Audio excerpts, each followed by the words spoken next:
Hey guys, welcome back to the channel. We're out here in Ashtabula today. We're picking up a post-mitigation test.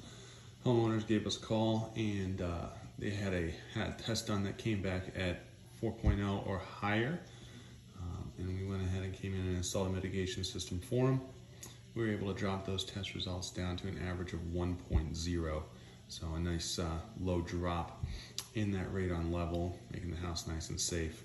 You can see by the manometer, we can put a nice big motor on that pipe so we can get really good draw out of here. We did have to run it a little bit further across the basement to avoid the shelving system over here, and then run it out the back side of the house. All right guys, we are outside in Ashtabula checking out the external portion of the system. You can see down at the bottom of the screen here where that pipe exited out from the basement through the foundation wall. Put our electric box down there with its own designated switch, big fan, and then ran that pipe up along the siding and above the roof line there 12 inches to stay within code.